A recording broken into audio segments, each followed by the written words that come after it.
দেখো দেখো সকালবেলা মা দুধ আনতে গিয়ে কী কী কিনে এনেছে দেখো।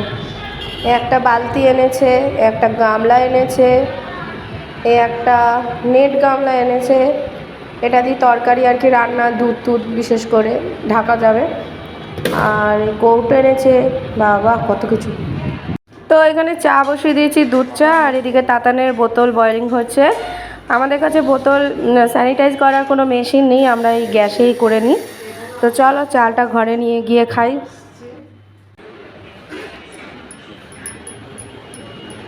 নমস্কার বন্ধুরা, তোমাদের কুইক চ্যানেলে তোমাদের সকলকে স্বাগত। কেমন আছো সবাই? আশা করি তোমরা সকলেই ভালো আছো, আমরাও ভালো আছি। আজকে হলো বৃহস্পতিবার, এখন ঘড়িতে বাজে সকাল 9টা। এখন থেকে ব্লগটা স্টার্ট করছি। জামা কাপড় সব কেচে মেলে দিলাম, এবার তাতান বুড়ো উঠে গেছে। এই মাত্র ঘুম থেকে উঠেছে, আমি চা নিয়ে বসলাম চা খাবো বলে, আর উঠে গেছে। তো আজকে সকালে ব্রেকফাস্টে মা অনেক কিছু করেছিল। বোঁদে নিয়ে এসেছিলো, ফুলকপি আলু দিয়ে তরকারি দিয়ে রুটি খেয়েছিলাম। তাতান বুড়ো খায়নি, তাতানকে অনেক চেষ্টা করেছিলাম, তাতান অর্ধেক রুটি খেয়েছিল, কিন্তু তরকারি দিয়ে তো খেলোই না। তারপরে নিয়ে নিয়েছিলাম একটু লিকার চা। লিকার চা খেতে অতটা আমার এখন ভালো লাগে না, দুধ চাই ভালো লাগে, কিন্তু এখন ঘড়িতে তখন 12টা বেজেছিল। আর তখন মা বললো চা খাবি? তখন আমি বললাম হ্যাঁ দাও, চা খাই। আর তার মধ্যে তাতান বুড়ো তার কাজ সারছিল, যত জল মশলাপাতি সব নিয়ে খেলাধুলা করছিল। তারপর চাটা খেয়ে তাতানকে চান করিয়ে তারপর আমি খেতে গিয়েছিলাম।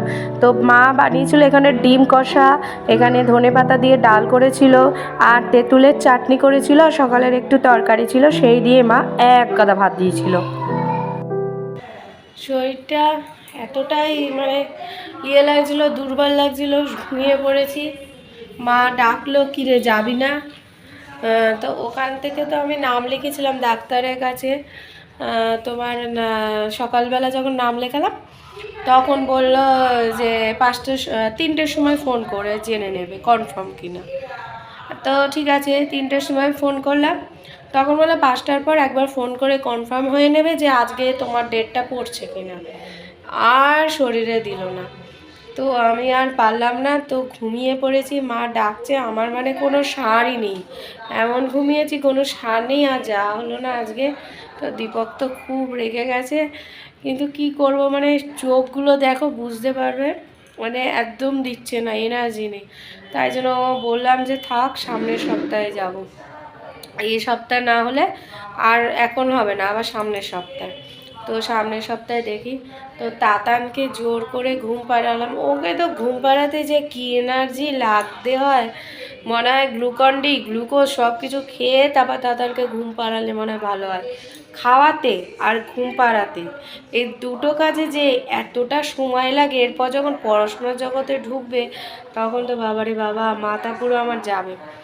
এখন আমি হাফ পাগল হয়ে গেছি, এরপর ফুল পাগল হয়ে যাব কনফার্ম। এই ছেলে যা করছে, তো ওকে ঘুম পাড়ানো মা তারপর কী করবে, ঘুমাচ্ছে না দেখে একটা তারাবাজি ধরিয়েছে। যেই ধরিয়েছে ভয়ে মা ঘুমিয়ে পড়লো, তখন বাজে হচ্ছে 4:15। তারপর আমার চোখটা লেগে গেছে, আর ঘুম থেকে উঠতে পারিনি। তো এখন ঘড়িতে বাজে তোমার 7টা বাজে। তাতান এখনও ঘুমাচ্ছে, ওকে ডাকবো। চাটা খায়নি, ডাক্তার দেখাবো করে আর দেখাবো। তার মধ্যে আবার আমার ঠান্ডা লেগে গেছে, কালকে অনেকটা রাত করে পরশুদিন এসেছি, ঠান্ডা লেগে গেছে। চলো চাটা করি। চা বসিয়ে দিয়েছিলাম, এই সময় ঘড়িতে বেজে গিয়েছিল 7টা। তাতান তখনও ঘুমোচ্ছিল। তো এখানে লিকার চা হচ্ছিল, আরেকদিকে দুধ জাল দিয়ে দিচ্ছিলাম। আজকে কোনো মতেই আর যেতে পারলাম না বলে মাও একটু রাগারাগি করেছিল যে তুই বলিস তোরই শরীরে কষ্ট, অথচ তুই যাচ্ছিস না। তো বিশ্বাস করো বন্ধুরা, আমার শরীর একটু এনার্জি ছিল না বলেই যায়নি। তো যাও, বাদ গেল ওই দিন। বলে না যে রাত গাই বাদ গাই, তো আমার বাড়ির লোকের সাথে ঠিক এই ব্যাপারটাই হয়। তো এই লিকার চাটা করে আমার মাকে দেওয়ার পরে আমি করে নিয়েছিলাম আমার দুধ চা। মা লিকার চা খায় আর আমি দুধ চা খাই, কিন্তু আমার চায় কিন্তু মিষ্টি থাকে না, কিন্তু মাঝে মাঝে একটু ইচ্ছা হলে মিষ্টি দিই, কারণ আমি আগাগোড়ায় মিষ্টি খুব কম দিয়েই আমার চা খেতে ভালোবাসি। লিকার চায় তো এক ফোঁটা মিষ্টি দেবো না, আর দুধ চায় যত সামান্য নামমাত্র। অনেকে আমার হাতে চা খেয়ে বলে চায়ে চিনি নেই, চিনির কৌটো নিয়ে আসো। আমার সাথে এই হয় ঘটনা। তো চায়ের সাথে তো বিস্কুট অবশ্যই লাগে, আর আমার হলো মেনে বিস্কুট। মা রকমারি বিস্কুট ঘরে এনে রাখে, কিন্তু আমার তা পছন্দ হয় না। টোস্ট বিস্কুট বলো, আরও প্রজাপতি বিস্কুটটা তাও খাই, কিন্তু অন্য সব বিস্কুট দিয়ে চা খেতে আমার একটুও ভালো লাগে না।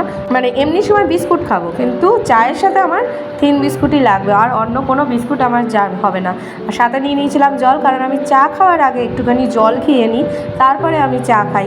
আমি পুরো শুকনো মুখে কোনো দিনও চা খাই না, আগে আমি জল খাবো তারপরে আমি চা খাবো, এটা আমার নীতি।